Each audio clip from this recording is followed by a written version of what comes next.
नमस्कार। शहादा तळोदा विधानसभा मतदारसंघात 69.1% मतदान। नवीन तहसील कार्यालयात उद्या मतमोजणी।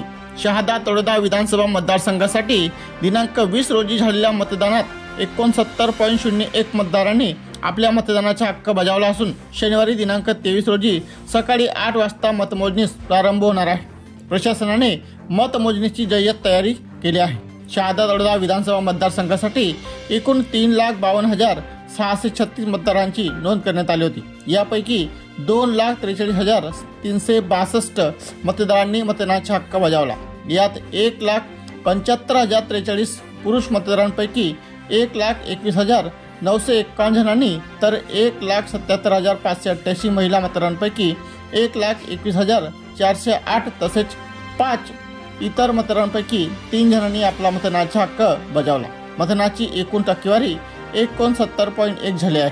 दरम्यान मतदानानंतर भारतीय जनता पक्ष व भारतीय राष्ट्रीय काँग्रेसच्या समर्थक कार्यकर्त्यांनी आपापल्या उमेदवाराच्या विजयाचा दावा केला असून याबाबत गुरुवारी दिवसभर चर्चा रंगली होती। वाढीव मतदान झाल्याने ते नेमके दोघांपैकी कोणत्या उमेदवारास विजयश्रीची माळ घालते याविषयी चर्चा सुरू आहे।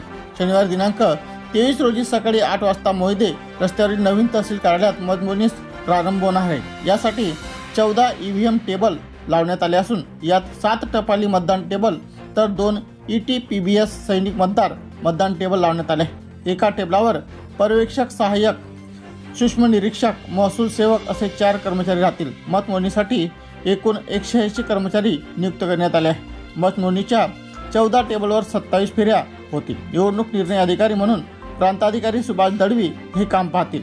तहसीलदार दीपक गिरासे व मुख्याधिकारी साजिद पिंजारी हे सहाय्यक निवडणूक निर्णय अधिकारी म्हणून काम पाहणार आहेत। सातपुरा न्यूजसाठी नितीन सावडे, शहादा।